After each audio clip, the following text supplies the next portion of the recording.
আমার মনে আছে তোমার ড্রেসটা ওড়নাটা এরকম উঠতে ছিল, আমার মনে আছে সেদিনটা। বাট তোমার আমার শার্ট মনে নেই। প্রথম দিন আমি হোয়াইট শার্টে ছিলাম, বুঝেছেন? হোয়াইট শার্ট ডেনিম জিন্সের উপরে, ঠিক আছে? হ্যাঁ, এই ঘড়িটা পরা ছিলাম, এই ওয়াচটা পরা ছিলাম। আমি তো অত কিছু খেয়াল করিনি তুমি কি ওয়াচ করেছো, কি জুতো পরেছো, ঠিক আছে? আর তুমি একটা ডালিম কালারের চুড়ি পরা ছিলে, কাচের চুড়ি ছিল ডালিম কালারের, ঠিক আছে? পিঙ্ক কালারের ড্রেস পরেছিলাম। হ্যাঁ, পিঙ্ক কালারের হোয়াইট ওড়না ছিল। হোয়াইট না, ক্রিম কালারের ওড়না ছিল, আর ডালিম কালারের চুড়ি ছিল, অনেকটা ম্যাচ করা। এটা দিয়ে তুমি কি প্রমাণ করতে চাইছো? তোমার সবকিছু মনে আছে, আমি সবকিছু ভুলে গেছি? ভালোটা আমি প্রথম তো আমি বেসেছিলাম না। আর ছেলেরা যখন কাউকে ভালোবাসে সেটা একদম মন দিয়ে পাগলের মতন ভালোবাসে, না হলে আমি তোমাকে রাত 2টো, 2:30, 3টের সময় খুঁজতে আসতাম না। তাহলে মেয়েরা বলছে যে ভালোবাসে না, ভালোবাসতে পারে না।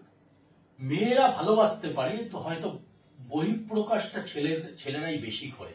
মেয়েরা হয়তো সিক্রেট রাখতে চায় বা লুকিয়ে রাখতে চায়, বা প্রেমে মেয়েরা চাইলেও ওয়েট করে যে না ওই দিক থেকে আসুক প্রপোজালটা, পছন্দ হলেও। এটা প্রত্যেকটা মেয়ের একটা ধরন, মানে মেয়েরা নত হতে পারে না, নত জানু হতে চায় না। আর ছেলেরা প্রেমে বারবার নত জানু হয়, বারবার লজ্জা ঠিক নয়। লজ্জার কি আছে? লজ্জা নয়। এখন মেয়েরাও অনেক বেশি, মানে আমার মনে হয় যে এগুলো এটা লজ্জা না, এটা হচ্ছে মেয়েদের একটা মানে বলতে পারো একটা স্বভাব বা ধর্ম বলতে পারো। মানে আমি কেন যাব, সে আসবে। তোমরা মেয়েরা বোঝো কে তোমাকে ঝাড়ি মারছে, কতগুলো ছেলে ঝাড়ি মারছে, সব বোঝো, কিন্তু তোমরা মানে ধরা দেবে না, ঠিক আছে? এটাই। আর আমি ফুল নিয়ে যাচ্ছিলাম, তুমি কি বলেছিলে মনে আছে? আমার মনে আছে, তোমার মনে আছে তো? তুমি এক্সপেক্ট করোনি, যে তুমি এক্সপেক্ট করেছিলে যে ওরকম একটা ইনসিডেন্ট হতে পারে? করেছিলে? ঘটে যায়। তোমাদের দিদিভাই এক ডালা ফুল নিয়ে পুজোর ওখানে যাচ্ছে, প্রবাবলি সাজাবে কিছু একটা। আর আমি একটা দোকানে সিগারেট খাচ্ছিলাম, তোকে দেখার পরে ও আসছে, আর তখনও আমি ওকে কিছু বলিনি, মানে প্রপোজও করিনি, বাস জাস্ট ওকে দেখেছি। তো ও আসছে, আমি ওর সামনে দিয়ে গেছি, ঠিক মানে ও এইরকম এসছে, আমি ওর সামনে দিয়ে ক্রস করবো, তখন ওকে বলেছি থ্যাঙ্কস ফর ফ্লাওয়ার। ও চমকে গেছে, মানে ওর মুখটা যেন কেমন হয়ে গেছিল, মানে ও বুঝে উঠতে পারেনি যে কি আনসার দেবে। বলো, বাকিটা বলো। কি আনসার দেবো? মানে ঝাড়ি মারার ইচ্ছে থাকলে যা হয় আর কি, মানে সেই সময় তো কি আর বলবো, হয়ে গেল আর কি, মানে হয়ে গেছে সবকিছু, আস্তে আস্তে ঘটে গেছে ইনসিডেন্ট। তারপর দেখো সবকিছুতেই কিন্তু কপাল একটা খুব হ্যাঁ, আমরা দূর পর্যন্ত আমাদের কোনো মানে সত্যি যে বিবাহ জিনিসটা যে ম্যাচ বা ঈশ্বর সৃষ্টি করে রাখেন, এটা সত্যি, এটা আমি মানি। কারণ সেই দিন যেই পুজোর অনুষ্ঠানে আমরা গিয়েছিলাম, সেখানে আমার তো দূর পর্যন্ত যাওয়ার কথা ছিল না। ওরটা তোমরা দিদি ভাইয়ের মুখেই শুনে নাও। আমারও যাওয়ার কোনো মানে কথা ছিল না। আমি হঠাৎ কাকি বাড়িতে গেছি, তো কালী পুজোতে যে কাকি বাড়িতে এত আমার মানে ওর কাকার শ্বশুর বাড়ি, মানে আমার কাকা শ্বশুরের শ্বশুর বাড়ি, মানে ওখানে যে এত বড় পুজো হয় সেটাও আমি জানতাম না। তো তার কদিন পরেই আমার টেস্ট এক্সাম ছিল, তারপরে সেই এক্সাম আগে তাও হঠাৎ কাকি বাড়ি গেছি ঘুরতে, 2 দিন রয়েছি। তাও হঠাৎ করে ওরা সবাই মা বাড়ি যাবে বলছে, তারপরে বলছে কাকি বলছে চল ঘুরে আসবি, দেখবি কত ভালো পুজো হয়। এর আগে যে কালী পুজো এরকম বড় হয় কাকি বাড়িতে, বা কাকি বাড়িতে আমি 2-1বার গেছি, থাকিনি কখনো। সেই দিনও থাকার কোনো প্ল্যান ছিল না, কিন্তু প্রায় 3টে 3:30 সময় আমরা বাড়ি চলে এসেছি। 1:30-2টোর দিকে আমি বাড়ি চলে এসেছি। তো সেই দিনও থাকার কোনো প্ল্যান ছিল না, থাকিও নি, মানে হঠাৎ করে হয় না যে চল যাই, সেই রকম একটা ব্যাপার আর কি। বোনরা গেছে, আমি গেছি, কাকি গেছে। আর আমার ক্ষেত্রে কি হয়েছে, ওর যে কাকির বোন ছিল আর ভাই ছিল, তারা আমার সাথে ফেসবুকে কথা বলতো, প্রতাপ মামা আমার সাথে কথা বলতো, আর আরেকজনের নাম কি ছিল, পূজা না মল্লিকা, মল্লিকা দিদির নাম কি ছিল ভুলে গেছি আমি।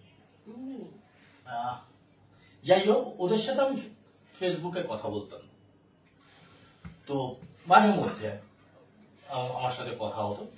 তো all of a sudden Belgharia butter মোড়ে ওদেরই গ্রুপের একজনের সাথে আমার দেখা হয়ে গেছে, ওদের সবার সাথে হাই হ্যালো হতো। তো দেখা হয়েছে, তো বলেছিল যাবে নাকি আজকে পুজো দেখতে, ঠাকুর দেখতে, আমার একটা বন্ধু, চলো যাব। তো আমি জানি না যে ওখানে, তো গেছি, যাওয়ার পরে বন্ধু নয় বান্ধবী বলো, বান্ধবী বন্ধু।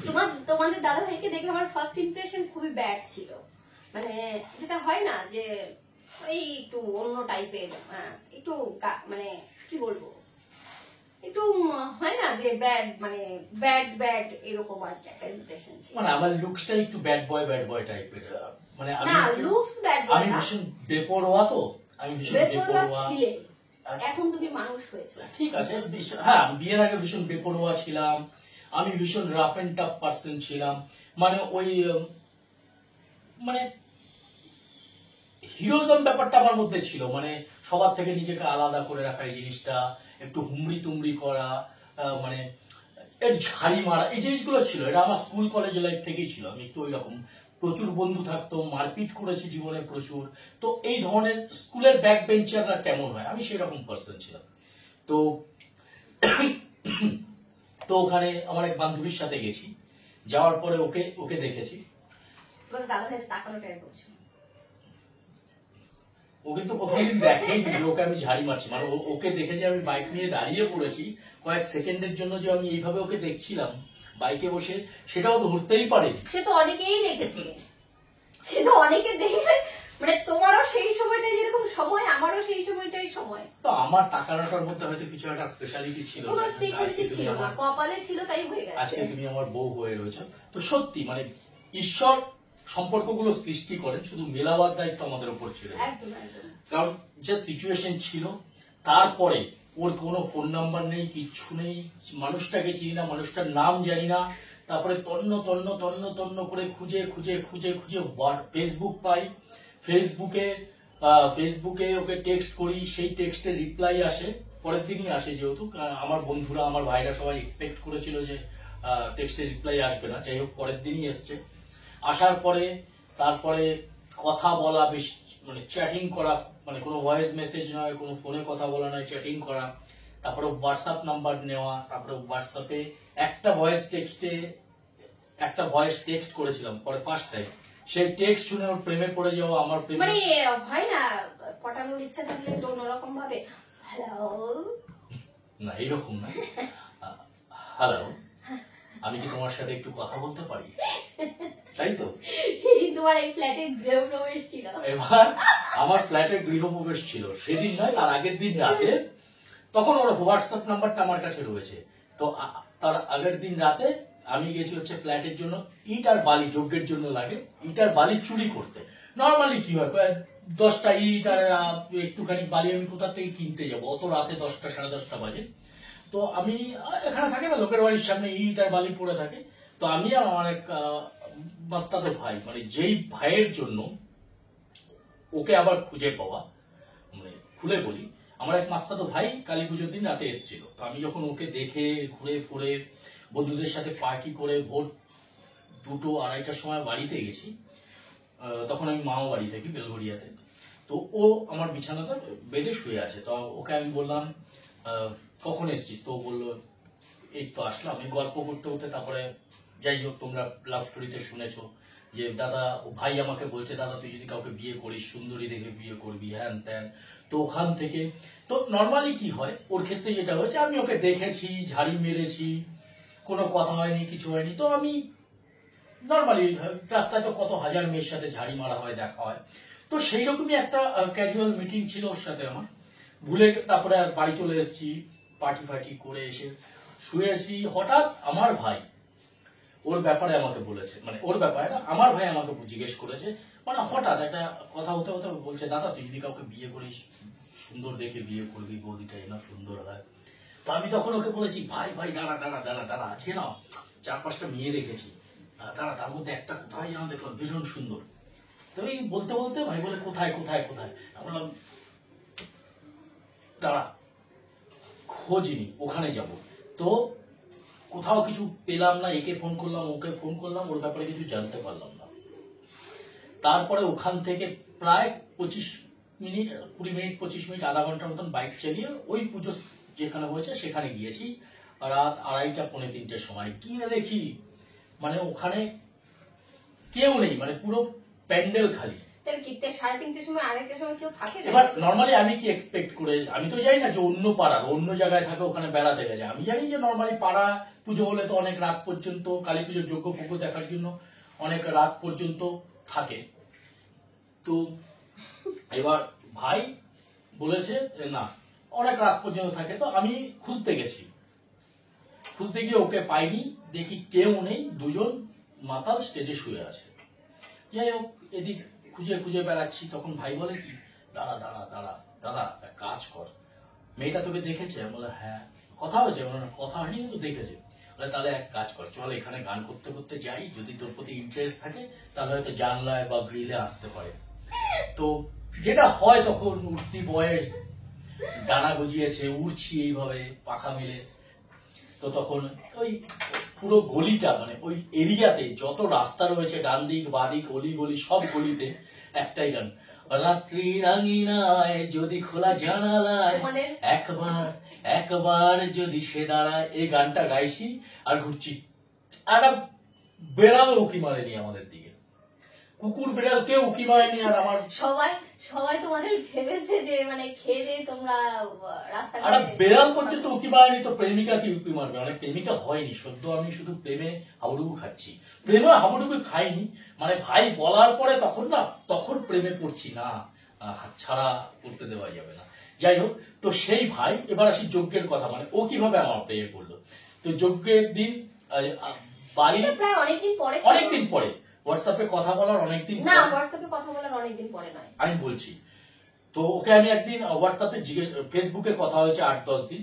8-10 দিন কথা হওয়ার পরে ও বলেছে না। আমি বললাম আমি আপনাকে বিয়ে করতে চাই, যদি চাও আমি তোমার ফ্যামিলির সাথেও কথা বলতে চাই, আমি তোমাকে প্রেমের প্রপোজাল দেবো না, এসব দেবো না।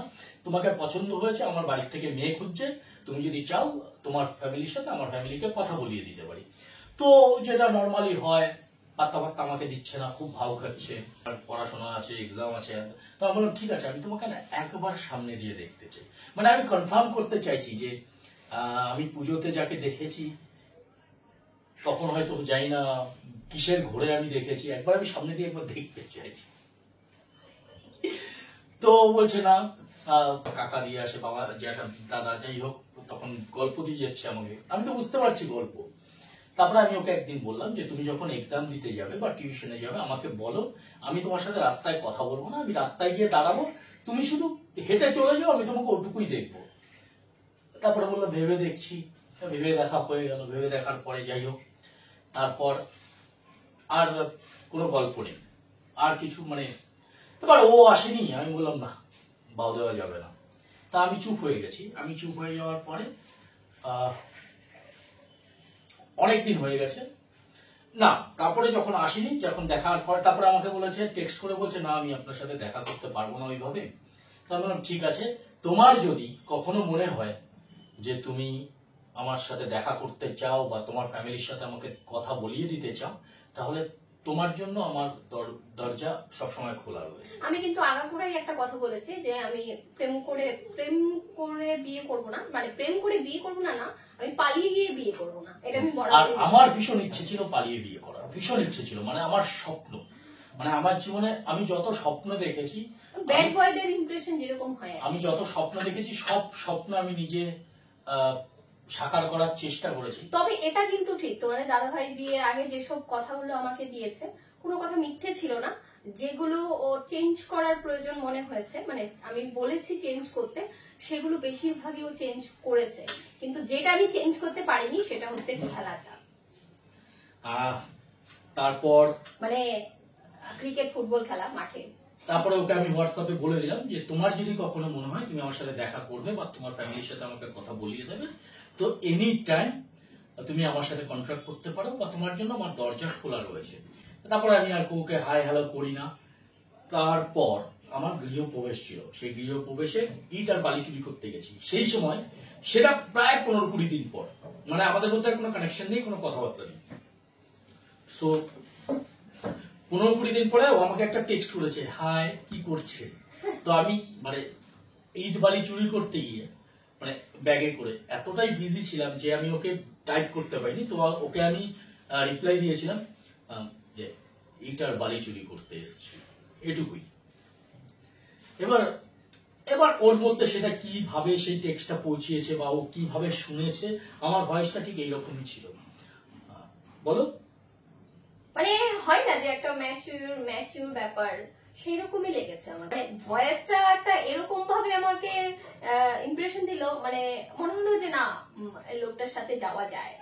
তারপর আমাকে জিজ্ঞেস করছে আপনি ইটবালি চুরি মানে আপনি কি চোর নাকি? আমি বললাম না, আমি চোর নই, কালকে আমার ফ্ল্যাটের গৃহপ্রবেশ, তো যজ্ঞের জন্য লাগবে, তুমি আসবে কি? তুমি এসো, তোমার নিমন্ত্রণ রইল। আমি ওকে এটুকুই বলেছি। হ্যাঁ, তারপরে ও আমাকে বলেছে থ্যাংক ইউ। তাই আমি বললাম অনলি থ্যাংক ইউ? তো বলছে মানে? বললো অনলি থ্যাঙ্কস, আর কিছু না। তখন ও বলছে মানেটা কি? আমি বললাম না না, আমি কিস চাইছি না, থ্যাংক ইউ সো মাচ বলতে হয়। তখন ও বললো থ্যাংক ইউ সো মাচ। এই হচ্ছে আমাদের মানে প্রথম ভয়েসের কনভারসেশন। তারপর যাই হোক, সেদিন থেকে আর কিছু হলো না। তারপরে আর হাই হ্যালো হতো, রোজ কথা হতো, কেমন আছেন, কি করছেন। তো তো তারপর অল অফ এ সাডেন একদিন ও আমাকে জিজ্ঞেস করছে আপনি কি আজকে দেখা করতে পারবেন? বললাম হ্যাঁ নিশ্চয়ই দেখা করতে পারবো। তো যেটা হয়, মনে লাড্ডু ফুটেছে, দেখা করাটা ভীষণ জরুরি। আর এতদিনের অপেক্ষা, যতই কাজ থাক, যতই বিজি থাকি, তো আমি রীতিমতো একটা জায়গায় পৌঁছে গেছি। তো ওকে আমি বলেছিলাম যে আমি ওখানে পৌঁছে গেছি আধা ঘন্টা আগে, মানে ও যে টাইমে আসতে বলেছে সেই টাইমে গেছি, ও লেট এসছে। এবার আমাকে বলেছে কোথায় আছেন আপনি? তাই বললাম একটা পুরনো বাড়ির সামনে দাঁড়িয়ে আছি। প্রায় অনেকক্ষণ। এবার আমি তো সেই রকম ভাবে কোথাও বেরাইনি, মানে ভয় লাগছে, মানে কোথায় যাব, কি করব, কোথায় দেখা করব, বা কি হবে, কি ইমপ্রেশন হবে, কি হবে, মানে এরকম একটা টেনশন থাকলে যা হয় আর কি। তারপর আমাকে জিজ্ঞেস করছে আপনি কোথায় আছেন? তা আমি বললাম একটা পুরনো বাড়ির সামনে। ঠিক আছে, তো পুরনো বাড়িও চিনতে পারছে না, মানে বাড়িটা ওই এরিয়ার সব থেকে পুরনো বাড়ি, কেউ থাকে না। তারপরে দূর থেকে আমি দেখছি ইনি আসছেন।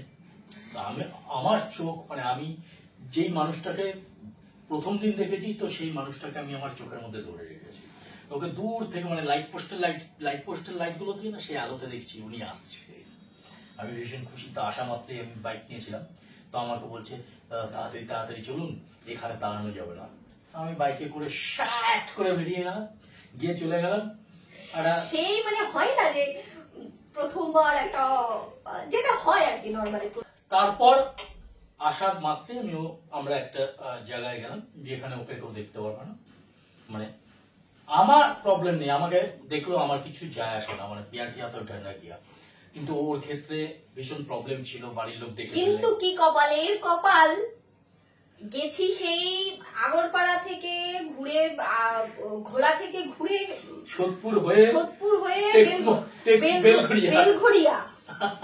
আর আমার কাকা দেখি সেইখান দিয়ে এসে, মানে আমি দেখিনি কাকাকে, কাকা আমাকে দেখেছে যে আমি কারো বাইকে প্রথম দিনই আমাদের প্রথম ডেটে আমরা দাঁড়িয়ে গল্প করছি। তো তোমাদের দিদি ভাইয়ের প্রথম প্রশ্ন ছিল আপনি কি ড্রিঙ্ক করেন? তেমন হ্যাঁ আমি ড্রিঙ্ক করি। আর সেই সময় আমি ওকে পুজোর সময় সত্যি কথা বলতে যেটা দেখেছি সেইগুলোই আমার কোশ্চেন ছিল। আপনি কি স্মোক করেন? আমি বললাম তুমি তো দেখেছো, আমি তো তোমার সামনে লুকোইনি। তো বলে অনেকক্ষণ ভেবে চিন্তা আমাকে বললো আপনাকে এইগুলো ছাড়তে হবে। আমি বললাম দেখুন, আমি বললাম দেখো, জোরে বলো। আমি বললাম দেখো ড্রিঙ্কটা তো ছাড়তে পারবো না। কি বলেছিলাম আমি আপনাকে? এগুলো আমি বাড়িতে কথা বলতে পারি, কিন্তু তার আগে আপনাকে এগুলো ছেড়ে দিতে হবে। আমি দেখো স্মোকটা ছেড়ে দিতে পারবো, বা ড্রিঙ্কটা ছাড়তে পারবো না। কিন্তু ওর প্রবলেম ছিল না স্মোক করার প্রবলেম নেই, বা ড্রিঙ্কটা ছাড়তে হবে। তখন আমি বলেছিলাম যে ওকেশনালি হলে প্রবলেম আছে। তো ভেবে চিন্তে বললো ঠিক আছে দেখা যাবে। তারপরেই আমি ওকে বলেছিলাম, তো আমাকে এই প্রশ্নগুলো করতে করতে আমি বলে ওকে এই প্রশ্নগুলো যখন করছে, এই নিয়ে আলোচনা হচ্ছে, ড্রিঙ্ক স্মোক নিয়ে আমাদের মধ্যে অনেকক্ষণ কনভারসেশন হচ্ছে। তারপরে ওকে আমি বলেছিলাম দেখো আমি মানুষটা এমন, আমি যাই করে থাকি কিন্তু আমি তোমাকে এটুকু what I can assure you যে আমি তোমাকে ঠকাবো না, আর আমি তোমাকে মিথ্যে কিচ্ছু বলিনি এতদিন, আর আমি আগামীতেও তোমাকে কিছু মিথ্যে বলবো না। তবে এটা ঠিক যে দেখো, আমি আমার ড্রিঙ্ক করা নিয়ে, স্মোক করা নিয়ে হয়তো তোমার প্রবলেম হতে পারে, কিন্তু আমি আমি এমন একজন বাবা হতে চাই, আমি একজন আদর্শ পিতা হতে চাই। ওকে আমি এটা বলেছিলাম, মানে প্রপোজালের আগে আমি ওকে বলেছিলাম যে দেখো, আমি ভালো পতি হতে পারবো কিনা জানি না, কিন্তু আমি একজন আদর্শ পিতা হতে চাই, রাইট? এই কথাটা ওকে আমি বলেছিলাম। তারপর ভাবনা চিন্তা করার পর ওর কাছ থেকে কোনো ইসে আসেনি, কিন্তু সম্মতি আসেনি, কিন্তু হ্যাঁ, যে গলে গেছে বা পটে গেছে ব্যাপারটা তো আমি বুঝতে পারলাম। তারপরে যাই হোক, ও বলছে তাড়াতাড়ি চলুন, মানে 7টা, পৌনে 7টা, 7টা নাগাদ এসছে। তা আমাকে বলেছে 10 মিনিটের জন্য, হয়ে গেছে 2 ঘন্টা। ওরও যাওয়ার ইচ্ছে নেই, আর আমিও ওকে ছাড়ছি না, মানে মানে কারোর মধ্যে কিছু মানে বুঝতে পারছি না কি করব। তারপর ওকে আমি ওর বাড়ির সামনে একটা জায়গায় ছেড়ে দিয়ে এসেছি, যেখান থেকে ওকে নিয়ে এসেছিলাম ওখানে ছেড়ে দিয়ে এসেছি। যাওয়ার পরে ও বাড়ি গেছে। বাড়ি যাওয়ার পরে অনেক রাতে আমার কাছে ফোন এসেছে, ইনি করেছেন যে কাকা দেখে ফেলেছে, মাকে সব বলে দিয়েছে। এইবার তো আমি দেখলাম যে মানে আমি কিন্তু ওকে ফার্স্টে বলেছি যে দেখো, আমাকে ফার্স্টে বাড়িতে বলতে হবে। এবার আমি ওর কাছে অ্যাসিওর হওয়ার জন্য গেছি যে ওর যে ব্যাড হ্যাবিট গুলো আছে সেগুলো ও কি ও ন্যাচারালি সেটাকে ছাড়তে পারবে কিনা। মানে দেখো, জোর করে কখনো কাউকে দিয়ে কিছু হয় না। ও যদি সেটা আমাকে কমিটমেন্ট করে যদি আমাকে এখন যদি না ছাড়তো, তাহলে আমার কিছু করার ছিল না। কিন্তু ও যেগুলো বলেছে সেগুলো সত্যি, মানে যেগুলো আমি বলেছি, যেগুলো আমি চেয়েছি, সেগুলো ও সব ফুলফিল করেছে। মানে যে কথাগুলো দিয়েছিল সবই রেখেছে। তো সেই দিক থেকে আমি সেই দিনটাই আমি অ্যাসিওর হতে গেছি যে ঠিক আছে, সবকিছু যখন দেখো, প্রথম দেখাতে একটা ব্যাড ইমপ্রেশন হলে যেটা হয় আর কি, যে মনের মধ্যে ওটাই ধুক ধুক ঘুরতে থাকে। তো সেইটাই আর কি, মানে আমাকে আবার ফোন করেছে বা কথা হচ্ছে, টেক্সট হচ্ছে, তো সেটার থেকে আমরা দুজনে আমার ফেসবুক পুরো ঘেটে ফেলেছে। মানে দেখা করাই যে আজকে দেখা হলো, তার আগে যে 15-20 দিন ছিল, আর সেই সময় হিউজ পরিমাণে মানে প্রোফাইলে ড্রিঙ্কের ফটো, তারপরে এইটা জুড়ে পুরো আমার অ্যালকোহল বটল ছিল। মানে আমার স্বপ্ন ছিল, দেখো তোমরা ডোন্ট গেট মি রং, আমাকে বাজে ভাবে নিও না, আমি ভীষণ স্ট্রাগল করে বড় হয়েছি তো, আর আমি ভীষণ ভালো স্টুডেন্ট ছিলাম না। মানে ব্যাক বেঞ্চার যেটা হয়, স্কুল বাঙ্ক করা, টিচারদের কথা না শোনা, আমি এই ধরনের স্টুডেন্ট ছিলাম। মারপিট করা, স্কুল পালিয়ে সিনেমা দেখতে যাওয়া, এইসব জিনিসগুলো ছিলাম, এই ধরনের মানুষ ছিলাম। সেই জায়গা থেকে হ্যাঁ, খেলাধুলোটা ভালো করতাম। আমি ফুটবল খেলতাম, ফুটবলে অনেকটাই পরিচিতি ছিল, কলকাতাও খেলেছি। তো সেই জায়গার থেকে পড়াশোনাটাও ভালো ছিল না, ভালো স্টুডেন্ট ছিলাম না। আর আমার খুব ইচ্ছে ছিল যে, মানে আমি ভীষণ মিডিওকার ফ্যামিলির থেকে উঠেছি, বলতে পারো যে স্ট্রাগলটা ভীষণ ছিল জীবনে। হ্যাঁ, সেইখান থেকে ফ্যামিলির সাপোর্ট যতটুকুই তারা পেরেছে করেছে, অস্বীকার করব না। তো আমার একটা স্বপ্ন ছিল যে আমার নিজের যেদিন, আমি নিজের পয়সায় যেদিন আমি আমার নিজের থাকার একটা আস্তানা করতে পারবো, সেখানে আমার একটা মানে একটা সেলফ থাকবে, যেখানে বিভিন্ন রকমের অ্যালকোহল থাকবে, মানে যত এক্সপেন্সিভ বটল, মানে যত এক্সপেন্সিভ কোয়ালিটি, এক্সপেন্সিভ, সেটা আমার ঘরে থাকবে। এবং দেখো, কিছু কিছু স্বপ্ন এমন হয় না যে স্বপ্ন পূরণ হতেই সেই স্বপ্নটা আবার মানে বিলীয়মান হয়ে যায়। মানে হয় না যে যেই স্বপ্নটার জন্য আমি এতদিন দৌড়লাম, স্বপ্ন ছিল তার মধ্যে আমার ঘরে একটা এরকম শেলফ থাকবে, যেখানে নানান রকম অ্যালকোহল থাকবে, এক্সপেন্সিভ বটল থাকবে। দাঁড়াও, লেট মি ফিনিশ। তো স্বপ্ন ছিল, স্বপ্নটা পূরণ করার জন্য, মানে স্বপ্নটা বাড়ি করার সাথে, ফ্ল্যাট কেনার সাথে সাথে ওই স্বপ্নটাও যখন পূরণ হলো, সেই স্বপ্নটা বিশ্বাস করো 1 সপ্তাহের মতন ছিল। মানে আমার নিজের ফটো নেই, আমার বন্ধুদের ফটো ছিল সেই শেলফের সাথে, আমি নিজে তুলিনি যে আরো কিছু ভালো তুলবো।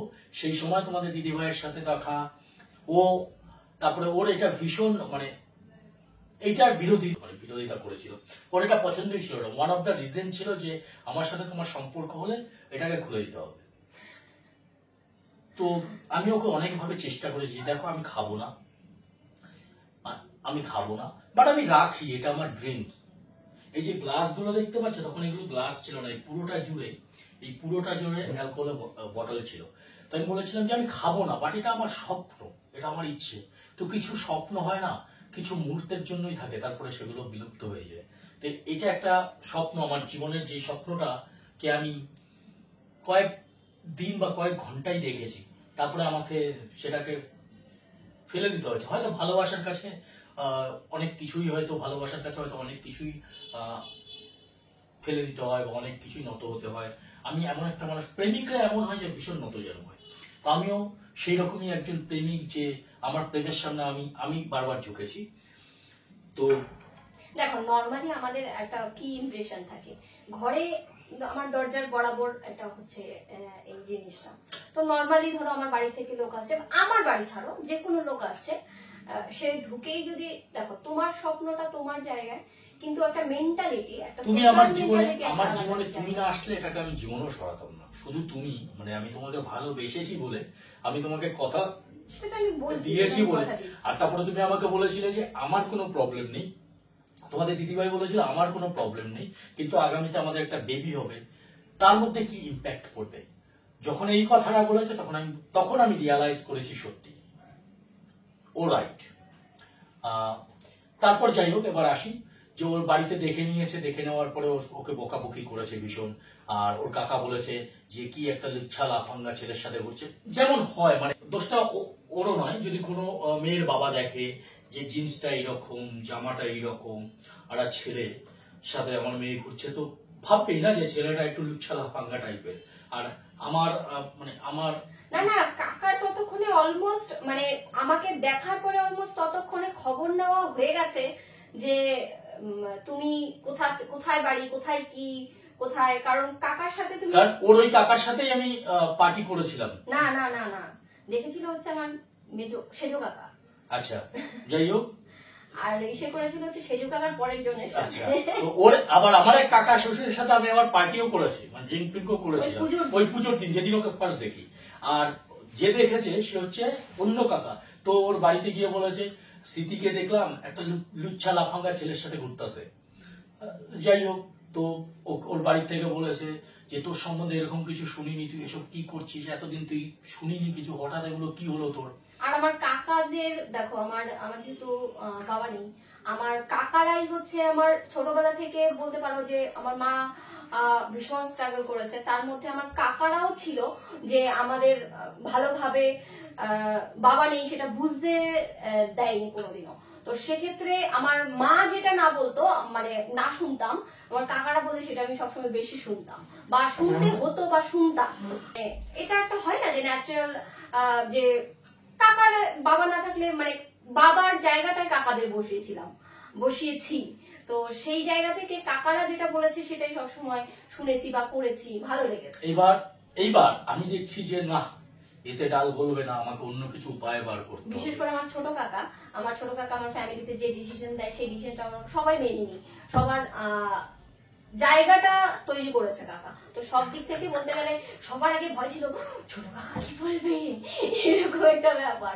তো সেই প্রথম দিন ওইরকম একটা সিচুয়েশন, মা জেনে গেছে, কাকা জেনে গেছে, এবার মা নিশ্চয়ই কাকাকে বলবে, সেই একটা ভয়, মানে চড়ও খেয়েছিলাম সেই জন্য। এবার আমি দেখছি যে এতে ডাল গলবে না, আমাকে অন্য কিছু উপায় বার করতে হবে।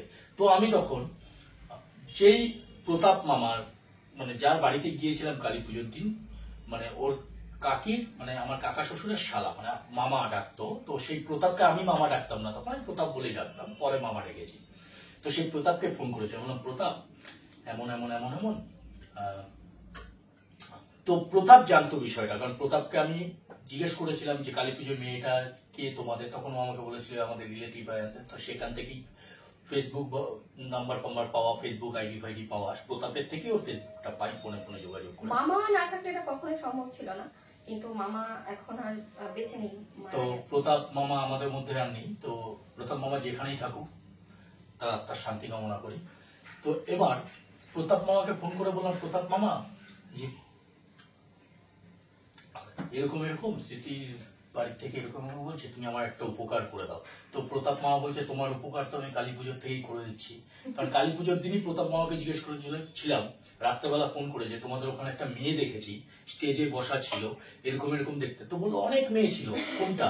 আমাদের এরকম এরকম ড্রেস ছিল আর দুটো মেয়ে একসাথে, একজন বসেছিল আর একজন কোলে হেলান দিয়ে ফটো ফটো তুলছিল। বললো ও আচ্ছা আচ্ছা, একটা আমার ভাগ্নি, একটা হচ্ছে আমার শালি মানে ওর কাকার মেয়ে, যার কোলেও মাথা দিয়ে রেখেছিল। আমি ভেবেছিলাম ওর মা, মানে ও একটু হেলদি ছিল ভীষণ। রাখো। বলো। তো প্রতাপ মামাকে আমি জিজ্ঞেস করেছিলাম যে ওই মেয়েটা কে, তখন প্রতাপ মামা বললো যে আমার দিদির ভাসুরের মেয়ে। তো আমি তো সেই দিন কালী পুজোর দিনের কথা বলছি, তো সেদিন ওকে জিজ্ঞেস করেছিলাম যে তোমার মানে তোমার ভাগ্নি কি, মানে ভাগ্নি মানে ও বললো যে আমার ভাগ্নি হয় আমার দিদির ভাসুরের মেয়ে। আমি বললাম তাহলে তোমার ভাগ্নির সম্বন্ধে আমাকে একটু ইনফরমেশন দিতে পারবে? এটা কালী পুজোর দিন রাতের কথা, যখন আমি বাড়ি গিয়েছি। তারপরে যখন ফোন করলাম ওকে না পেয়ে, খুঁজে খুঁজে খুঁজে খুঁজে, তারপরে আমাকে বলেছিল দেখো, আমি বলেছিলাম যে তখন ও বললো কি ইনফরমেশন চাও তুমি? তা আমি বললাম আমাকে এটুকু ইনফরমেশন দাও যে ওর ও প্রেম করে কিনা, মানে ওর কোনো বিএফ আছে কিনা। তো বললো না আমি তো শুনিনি কোনোদিন। তো আমাকে বললো এই, তো আমি বললাম ওর বাড়ি থেকে বিয়ে দেবে? বললো না এটা আমি বলতে পারবো না। তো সেই প্রতাপের সাথে আমি কন্ট্রাক্ট, ওকে পাওয়ার জন্য ওর সাথে আমার কন্ট্রাক্টটা ছিল, মানে কমিউনিকেশনটা ছিল। তো কমিউনিকেশন হতে হতে আমি প্রতাপকে রাতে ফোন করে বললাম প্রতাপ ভীষণ বিপদে পড়েছে, আজকে আমরা এরকম দেখা করতে গিয়েছিলাম, আজকে আমাদের প্রথম ডেট ছিল। তোর বাড়ির লোক দেখেছো, বলো তুমি আমার জন্য একটা লাস্ট কাজ করো প্লিজ, এই হেল্পটুকু করো। তো আমি প্রতাপকে হোয়াটসঅ্যাপে আমার কিছু ফটোজ দিই, দিয়ে আমি বলি তুমি ওর বাড়িতে গিয়ে বলবে যে আপনার তো ভাগ্নির জন্য একটা ছেলে পেয়েছি, ও ভাগ্নিকে ভীষণ পছন্দ করে, তোমরা যদি চাও তাহলে সম্বন্ধটা আগে বাড়াবো। একদিক দিয়ে আমি ওর সাথে মানে প্রেমের ইসে করছি, আরেক দিক দিয়ে যদি এদিক দিয়ে কেটে যায়, কারণ আমাকে সবাই সামনে দেখেছে, আমার ফটোতে তো কেউ দেখেনি। আমি ফটো দিয়ে আবার ঘটক যেমন পাঠাই সেমন আবার পাঠিয়েছি আরেক দিক দিয়ে, মানে এদিক কেটে গেলে ওদিক দিয়ে, কিন্তু মানুষ একটাই। এবার ওর কাকা বলেছে না ছেলেটা লুচ্ছা লাফাঙ্গা, তো ওদিক দিয়ে পরের দিনই আমার সন্ধ্যার সময় প্রতাপ মামা নাচতে নাচতে আমার ফটো নিয়ে গেছে। তো দুই তিনটে ফটো দেখিয়েছে, তো ফটো দেখে ওর বৌদির ভীষণ পছন্দ হয়েছে, মানে আমাদের যে বৌদির ভীষণ পছন্দ হয়েছে। তো বৌদি আবার আমার শাশুড়ি মাকে দেখিয়েছে, মামা এই যে এই ছেলেটা স্মৃতিকে ভীষণ পছন্দ করে। তো ওর মাও জানে না যে কালকে যে ছেলেটার সাথে ঘুরছিল সেই ছেলেটাই এই ফটো নিয়ে পাঠিয়েছে। তো ওদের বাড়ির লোক যথারীতি দেখছে, তো ওর মা বলছে ঠিক আছে তাহলে। কাকা ফটো থেকে বলেছে এই ছেলেটাই তো সেই ছেলেটা। তারপরে এই হলো আমাদের প্রথম দিনে ধরা খাওয়ার। তারপরে আমাদের 9 দিন টোটাল আমরা প্রেম করেছিলাম। সেই 9 দিনের গল্প বলবো। আমাদের 9 দিনের প্রেম, মানে যেদিন আমরা প্রথম দেখা করলাম ধরা খেয়েছে, তারপর থেকে 8 দিনের প্রেম। তো যাই হোক বকা টকা দিয়েছে। তো বলে না যে প্রেমে যত মানে বাধা আসবে তত প্রেম বেড়ে যায়। তো সে আমাদের ক্ষেত্রেও তাই হয়েছে, ওকে বাড়িতে বিভৎস বকাবকি করেছে। তো মেয়ে এবার ফাইনালি প্রেমে পড়ে গেছে। তো মেয়ে পরের দিনও টিউশন যাওয়ার নাম করে আমাকে ফোন করে বলে আপনি 10 মিনিটের জন্য আসবেন না, তখন আপনি নয় তুমি 10 মিনিটের জন্য দেখা করবে। হ্যাঁ হ্যাঁ আমি তো 10 মিনিটের জন্য সব সময় রাজি। তখন আবার আগরপাড়াতেই আমার মাসির শাশুড়ির বাড়ি আছে, সেই বোনদের কাছ থেকে আবার মেকআপ শেকআপ করে আবার সেই আসতো। মানে আমার শ্বশুর বাড়ির আগে আমার মাসি বাড়ি আছে, তো আমার তখন বোন এখানে থাকতো, দুবাইতে থাকতো না। তো বোনের কাছ দিয়ে গিয়ে ওই বোন ছিল আর আমার জ্যাঠা, ও না থাকলে জ্যাঠা তো বোনের থেকে মেকআপ করতাম। বলছে আমাকে বল কি আমি তো দাদাকে বলবো কি রে তোর মেকআপের সেটা তো বেড়ে গেছে কেন, তুই এখন রোজ রোজ মেকআপ করে কোথায় যাস? একদম ওই যে কি বলে না ফাউন্ডেশন দিয়ে ঠিক আছে। এই দুই বোন ছিল, তো প্রথমে জ্যাঠা তো বোনের কাছে যেতাম, ও যদি না থাকতো তাহলে ওর কাছে যেতাম। আর ফুল মানে ওর সাথে যদি 6:30 দেখা থাকতো, আমি 5:30 থেকে মানে মোটামুটি কোন বোন আছে খোঁজা শুরু করতাম। খুঁজে সেজে খুঁজে একদম জিন্স পিন্স পরে জামা টামা ইনফিন করে তো যেতাম। তো ও আমাকে ফোন করেছে দেখা করবে, মানে হ্যাঁ 10 মিনিটের জন্য। তো 10 মিনিটের জন্য দেখা করতে এসছে, আমরা অ্যাজ ইউজুয়াল যেখানে যেতাম সেখানেই গিয়েছি। তো আধা ঘন্টা 1 ঘন্টা। তো আমি বললাম যাবে না তুমি বাড়ি? বলে না না পড়া আর একটু পরে শেষ হবে। দাঁড়িয়ে অন্ধকার, মানে সেই সময়টা যেটা হয় তারপরে বসা না অন্ধকার না, লাইট ছিল, একটু পরপর গাড়ি যাচ্ছে একটু পরপর গাড়ি আসছে, কিন্তু ওইখানটায় মানে মোটামুটি ধরো 3-4টে লোক ছেলে দাঁড়িয়ে গল্প করছে এরকম আর জায়গা। তো গল্প করতে করতে রাত হয়ে যাচ্ছে, তো 8:30টায় দিয়ে এসছি। তো গেছে বাড়িতে পড়ার নাম করে, হাতে আবার একটা বই ফই নিয়ে আসতো, খাতা নিয়ে আসতো। বই কিনে দিয়েছিলে একটা, তারপরে জায়গায় ধরা না পড়ে। এইবার না, সেদিনও গেছে, কোনোভাবে গেছে, তাই না? সেদিন চপ কিনে দিয়েছিলাম। হ্যাঁ, সেদিন চপ কিনে দিয়েছিলাম, একটু দূরে গিয়েছিলাম, ভালো কোয়ালিটির চপ হয়, তো এক গাদা চপ কিনে দিয়েছিল, বাড়ি চপ নিয়ে গেছে। তারপর সবাই খেয়েছে পেয়েছে কিনা আমি যাই না, আমার কাজ ছিল, আমি কিনে দিয়েছি। মনে নেই তারপরে কি হয়েছে। লোটে মাছের চপ, তারপরে হচ্ছে সয়াবিনের চপ, এইসব একটা দাদুর দোকান ছিল, দাদুর দোকান থেকে আগরপাড়া জলের ট্যাঙ্কের ওখানে। এবার যাই হোক, তো ও চলে গেল। আবার তারপরে নেশা হয়ে গেছে, প্রেম প্রেম মানে দেখা করার নেশা তো অদ্ভুত একটা নেশা। তারপরে পরের দিন এসছে, পরের দিন আসার পরে বলে যে আমার পরীক্ষা চলছে, আমি টিউশনে গেলাম না নোট নিতে বাড়ি থেকে। আমি বললাম কি বলে এসছো? বলে আমি নোট নেবার নাম করে এসছি। ঠিক আছে, তো নোট নিতে এসছে, নিতে এসে সেই ও বলছে 10 মিনিটে যেতে হবে, তো আমি ছাড়ছি না। এই করতে করতে মানে 6:30 থেকে 9টা বেজে গেছে। বাড়িতে গেলে ভীষণ বকবে, আমি বললাম দাঁড়াও।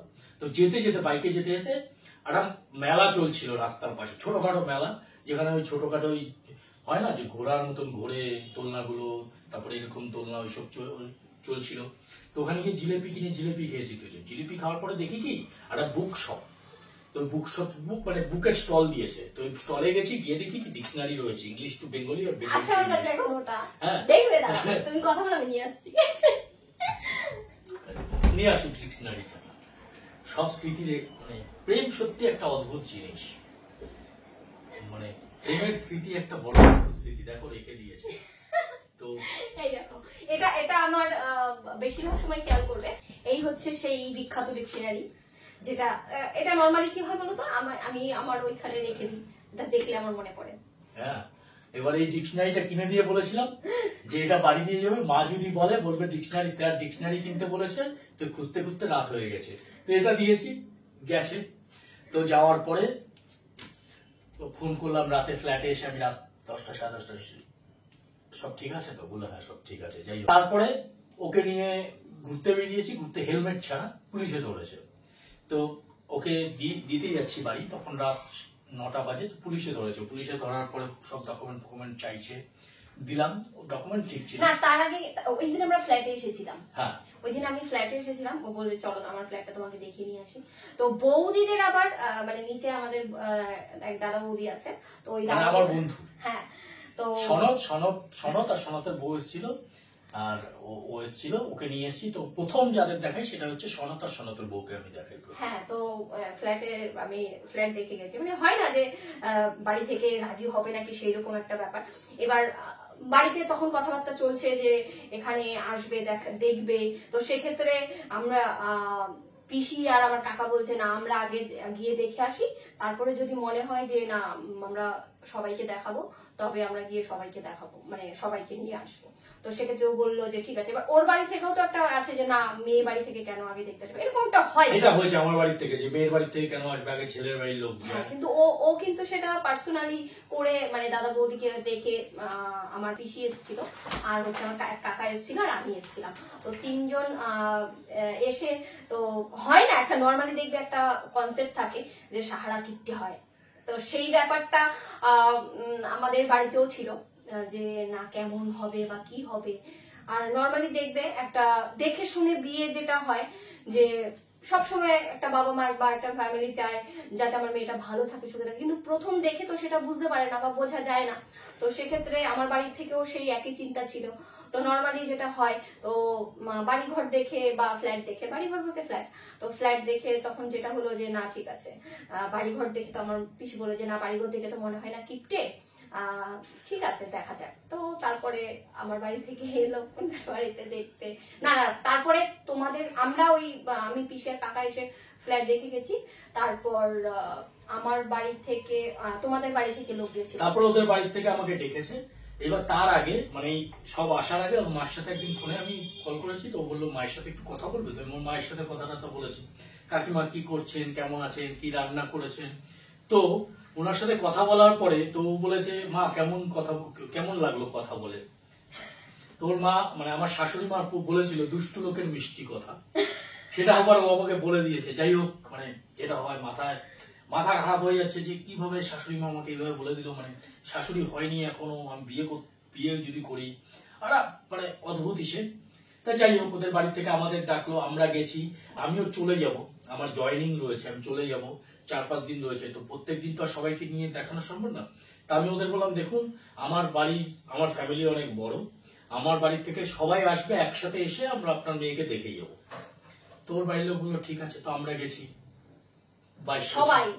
সবাই মানে আমার দিদা বাড়ির থেকে, জ্যাঠা বাড়ির থেকে, এদিক দিয়ে মামা বাড়ির থেকে সবাইকে নিয়ে সারা বারান্দা 22-25 জন গেছে। আর ওদের যে বারান্দা রয়েছে, সারা বারান্দার জুতো। আর আমার যে শালা ফালা গুলো রয়েছে, মানে ওর মাস্তাতো পিস্তাতো ভাই বোনরা, তারা জুতোর ফটো তুলছে। এবার যাই হোক, ওখানে গেলাম। যাওয়ার পরে আমার এক সুমন্দি, মানে ওর পিস্তাতো দাদা, সেও ভীষণ সম্মানীয় ওদের ফ্যামিলিতে, মানে ওই দাদাকেও ভীষণ মানে ওদের ফ্যামিলিতে। কোনো কাজে ফাজে ওনাকে মানে ডাকা হয়। তো সে এসছে, তো যেটা হয়, সে এসে আমাকে ইংলিশে নানান রকম কোয়েশ্চেন করছে, কোথায় দেখা হলো, কিভাবে কি হলো। মানে আমাদের মনের ভিতরে এরকমও ভয় ছিল। দেখো এখনকার অনেক রকম ভাবে লোককে ঠকানো যায়। ফ্ল্যাট হয়তো বা রেন্টে আছে, তখন হয়তো বা বললো যে এটা আমার ফ্ল্যাট। এটা হয় নর্মালি।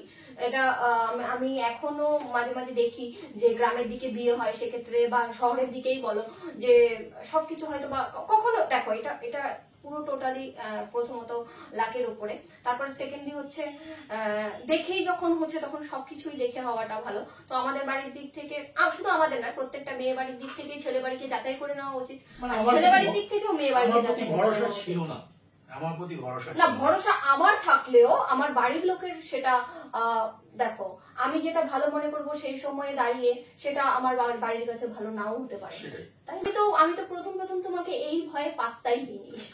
পাত্তা দিয়েছি কি দেয়নি তার ফলাফল তো এখানেই দেখতেই পারছো তোমরা, এটা পুরো কপালের উপরে। তো সেটা যে ক্ষেত্রে যা হয় আর কি। তো নর্মালি তারপরে ও বাড়ি থেকে দেখা করলো, তারপরে তার পরের দিনই আমাদের বাড়ি থেকে সবাই আসলো ফ্ল্যাটে, সবাই দেখলো সবকিছু, সব দেখলো। দেখার পরে না, তার আগে মানে ওদের যেটা সন্দেহ ছিল যে আমি চাকরিটা সত্যি করি কিনা, আমি কত স্যালারি পাই ঠিকঠাক বলেছি কিনা। তো আমাকে ফোন করে ও তো কান্নাকাটি করছে ওর বাড়িতে নানুর, যেটা হয় একটা মেয়ে, মানে আমাদের সমাজে তো মানে মেয়েরা যদি প্রেম করে বিয়ে করে, তাহলে যদি মেয়ে সুখে থাকে ঠিক আছে, আর যদি মেয়ে সুখে না থাকে তাহলে মেয়েকে সমাজেরাও বাঁচতে দেয় না, আর মা বাবাও মেয়েদেরকে বাঁচতে দেয় না। মানে স্পেশালি প্রেমের ক্ষেত্রে যদি কোনো মেয়ে নিজে থেকে ছেলেকে পছন্দ করে বিয়ে করে, সেই ক্ষেত্রে যদি মেয়েটা ঠকে যায়, তাহলে সেই মেয়েটাকে সমাজও বাঁচতে দেয় না, আবার পরিবারও বাঁচতে দেয় না। হ্যাঁ, আবার যদি মেয়ের বাবা মা যদি পছন্দ করে মেয়েকে বিয়ে দেয়, আর সেই ক্ষেত্রে যদি ছেলেটা ভালো না হয়, সেই ক্ষেত্রে সমাজও বলে, আবার তার পরিবারের মা বাবাও তাই বলে যে আমার মেয়েটার কপালটা খারাপ, জামাইটা দেখে দিলাম হলো না। মানে প্রেম আর অ্যারেঞ্জ ম্যারেজের মধ্যে দুটো ক্ষেত্রেই পরিবারের কিন্তু ভিন্ন রকমের মতামত রয়েছে, মানে দৃষ্টিভঙ্গি আলাদা রয়েছে। তো সেই ক্ষেত্রে যেহেতু মেয়ে প্রেম করেছে, তো সেই ক্ষেত্রে ওদের সবকিছু মানে ওরা জানতে চাইছে আমি স্যালারি কত পাই, কোথায় জব করি, কত বছর জব করেছি। তো এইসব ওকে নানান রকম মানে ওর মানে মাসি পিসি জ্যাঠা যেই হোক কাকা সবাই ওকে নানান রকম ভাবে প্রশ্ন করছে। আর ও একটু ভীষণ মানে ও ভাবছে যে আমাকে ছোট করা হচ্ছে, আমার বয়ফ্রেন্ডকে ছোট করা হচ্ছে। তো আমাকে বলতো আমার বাড়ির লোক যেদিন যাবে না, তুমি তোমার যা ডকুমেন্ট আছে দেখিয়ে দেবে। তো ওর পিসি কাকা আর মানে ওদের বাড়ি যখন সবাই এসছে, তো ঘরে বসা, তো আমার স্যালারি স্লিপ থেকে, আমার প্রথম জবের স্যালারি থেকে, মানে প্রথম যে জব করি সেই স্যালারি থেকে, তারপরে যা আছে সব স্যালারি স্লিপ, আমার পাসপোর্টে কতগুলো ভিসা রয়েছে সেই ভিসাস দেখিয়েছি, ইভেন আমি যে ফ্লাই করি সেই ফ্লাইটের টিকিট গুলো পর্যন্ত দেখিয়েছি। এবং ওদের বাড়ি মানে তখন আমার কাকা শ্বশুর ও দাদা ফাদা সবাই কুয়েতে থাকে, মানে তাদের আগে মানে কাকা অনেক বছর পুরনো, কিন্তু দাদা ফাদা কুয়েত যাওয়ার আগে আমি কুয়েতে 3 বছর চাকরি করে এসেছি, দুবাইতে 2 বছর চাকরি করেছি, তারপর শিপে চাকরি করছি। তো আমার বিয়ে 2 বছর আগে থেকে মানে শিপে জব করো। হ্যাঁ, তো সব আমি দেখিয়েছি। দেখানোর পরে ওরা বলছে না না এগুলোর কি দরকার ছিল, মানে শান্তিপুরি ভদ্রতা হয় না, না না এগুলো মানে এতদিন এগুলো দেখার জন্য খুঁচিয়ে যাচ্ছিল না, ওইরকম কিছু না। দেখো আমার মনে হয় প্রত্যেকে এটা হয়তো বা সেই সময়ের জন্য সেটা খারাপ হবে, বা সেই সময়ের জন্য সেটা হয়তো বা তোমার নাও হতে পারে, মানে রিলেশনটা নাও হতে পারে বা সম্পর্কটা নাও হতে পারে। কিন্তু আমার মনে হয় দেখো প্রত্যেকটা মেয়ের নয়, প্রত্যেকটা ফ্যামিলির উচিত যে আমরা মুখের কথাটা এখন মানুষকে বিশ্বাসটা খুবই কম করা উচিত, কারণ আমরা এখন যেটা বলি বলো না, আমাকে পুরো দেখে পরখ করে একদম যেরকম সোনা হিরে যেভাবে পরখ করে সেভাবে পরখ করে যেচে কয়লাকে এরকম ঘষে দেখে চকচক করছি না, তারপরে এসেছো। যাই হোক, আমি জাস্ট তোমাদের দিদিভাইয়ের সাথে জাস্ট পুলিং হাল লেগে গেল, মানে আমার ভালো লাগে। তো যাই হোক, তো হয়ে গেল। তার আগে এইবার ওকে নিয়ে গেছি, রাস্তা দিয়ে যাচ্ছি, পুলিশে ধরেছে হেলমেট ছাড়া। তো রাত্রি 9টার সময় তো পুলিশ গাড়ি দাঁড় করিয়ে চালান ফালান কাটছে। তো আমাকে বলছে কাগজ দিন, এই দিন। আমি বললাম আপনি কাগজ রাখুন, আমি ওকে রেখে দিয়ে আসি, ছেড়ে দিয়ে আসি। মানে পুলিশ অফিসার যিনি ছিলেন, ওর তো চোখ ছলছল করছে ভয়ে, প্রথমবার এরকম পুলিশের সামনাসামনি। আমি ওকে ছেড়ে দিয়ে আসি। তো মানে পুলিশ অফিসার বলছে না না, আপনি ডকুমেন্টস দিন, আপনার চালানটা কাটা হোক, তারপরে আপনি যাবেন। আমি বললাম দেখুন, আপনি আমার সব ডকুমেন্ট রাখুন, যা যা রাখার রাখুন, কিন্তু আমি ওকে দিতেই যাব, কারণ এটা আমার নৈতিক কর্তব্য। ওকে আমি বাড়ি থেকে নিয়ে এসেছি, ওকে আমার ঠিক সময় মতো বাড়িতে পৌঁছে দেওয়া। এটা যদি ও না হয়ে আপনার মেয়ে হতো, আমি পুলিশ অফিসারকে জিজ্ঞেস করো ওকে, ওর সামনে বললাম এটা যদি ও না হয়ে আপনার মেয়েও হতো, আমার সাথে থাকতো, তাহলেও আমি তাকে এই সময়ে, যে সময় ওকে বাড়ি ফিরিয়ে দেওয়ার কথা, সেই সময়ে আমি বাড়ি ফিরিয়ে দেবো, বাড়িতে ফিরিয়ে দিতাম। তো আপনি সবকিছু রাখুন, দরকার আমার চেন, আমার ঘড়ি ফড়ি রাখুন আপনি, আমি ওকে দিয়ে আসি।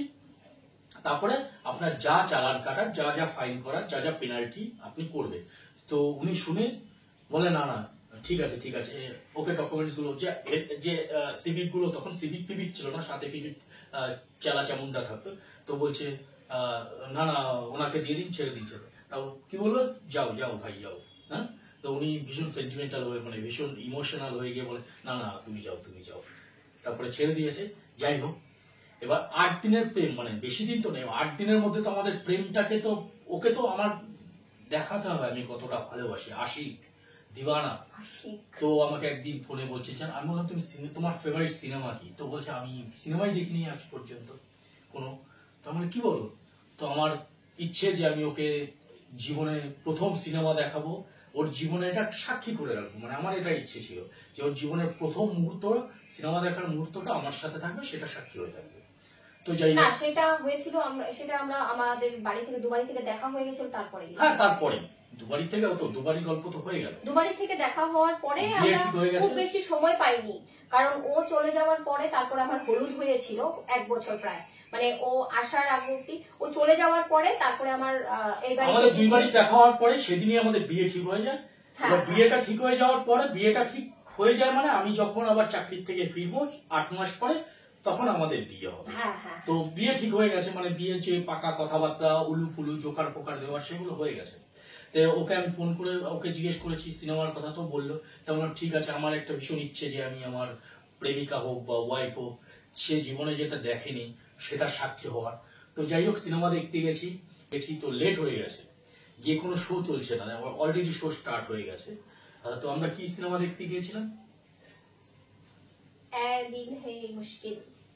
তো এই দিল হ্যায় মুশকিল চলছিল, অন্য কোনো সিনেমা ছিল না। তো দেখছি ইন্টারভাল হয়েছে, তো সব পপকর্ন নিতে বেরিয়েছে, ও আর আমি দুটো পপকর্ন নিয়ে ঢুকে গেছি ওই লাইন দিয়ে, মানে ভিড়ের মধ্যে ঢুকে গেছি। তো তখন এতটা হাউসফুল ছিল না, গিয়ে বসে বিন্দাস সিনেমা দেখছি। তো বেশিক্ষণ দেখা যাবে না, পুরো মানে ইন্টারভেলের পর পুরোটা কমপ্লিট করা যাবে না, যে 15-20 মিনিট আমরা ছিলাম, মানে এটুকুর জন্যই যে একটা প্রথম সিনেমা দেখেছি, তার যে সাক্ষী আমরা হতে চেয়েছিলাম। তো সেটার জন্য যা দরকার ছিল সেটুকু আমরা 20-25 মিনিট সিনেমা দেখে বসে, পায়ের ওপর পা তুলে বসে দেখে, তারপরে দুজন বাড়ি চলে এসেছি। তখন তো আমাদের বিয়ে ঠিক হয়ে গেছে। তো এবার তার আগের কথা বলছি, যখন ওকে দেখতে যেতাম, মানে তার আগে যখন প্রেম করছি, মানে 9 দিনের মধ্যে, কিন্তু আমাদের তখন বিয়ে ঠিক হয়নি। এবার ওর বাড়ির সামনে দিয়ে যেতাম, ও সবসময় তো বেরোতে পারতো না, রাতে আমাদের দেখা হতো, সকালে আমাদের দেখা হতো না। তো তখন কি করতাম, ওকে বলতাম একটু দেখতে চাই, তো বলতো ছাদে আসছি। তো ছাদে যেত, আর ওদের বাড়ির সামনে দিয়ে একটা রাস্তা আছে অনেকটাই, মানে চক্রবর্তীগুলো তো একটা ব্যাপার থাকে, ওই সকালে বেরাচ্ছি, দুপুরে বেরাচ্ছি, রাতে বেরাচ্ছি, আবার বলছে দেখাবো, কি হচ্ছে। ও ছাদে যেত, আর আমি বাইক নিয়ে রাস্তা দিয়ে যেতাম। তো একটা বাঘ ছিল, ওই বাঘটায় গেলেই না, মানে এরকম রাস্তাটা বেঁকে যাচ্ছে, ওই বাঘটায় গেলেই ওকে ছাদে দেখা যেত। তো ছাদে দাঁড়াতো, আর আমি এরকম বাইক নিয়ে যেতাম। তো একদিন কি হয়েছে, এরকম উঁকি মেরে দেখতে দেখতে পাশে একটা দোকান আছে, দোকানের মধ্যে বাইক ঢুকিয়ে দিয়েছে। এবার দোকানদার বলছে, এই বেটায় রোজ এইদিকে কি যেন দেখতে দেখতে যায়, আজকে আমার দোকানেই গাড়ি ঢুকাইয়া দিছে।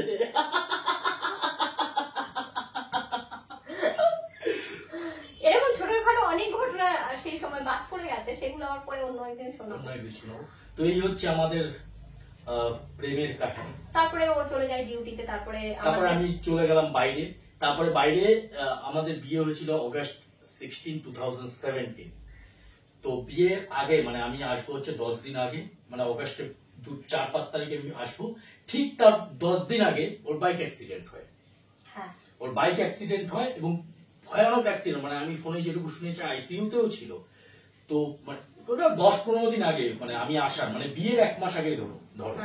তোর একটা বাইক অ্যাক্সিডেন্ট ওর কাকার সাথেই ছিল। তো ওই বিয়ের খাট দেখতে গিয়ে, হ্যাঁ বিয়ের খাট দেখতে গিয়ে ওর অ্যাক্সিডেন্ট হয়।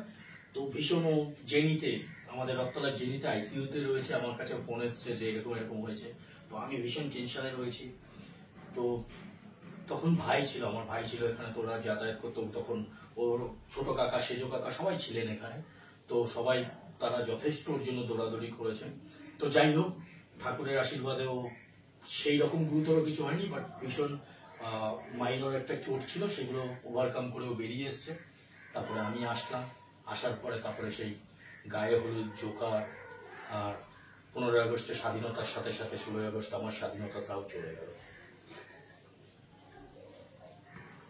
তুমি কি ভালো আছো? সত্যি করে বলবে।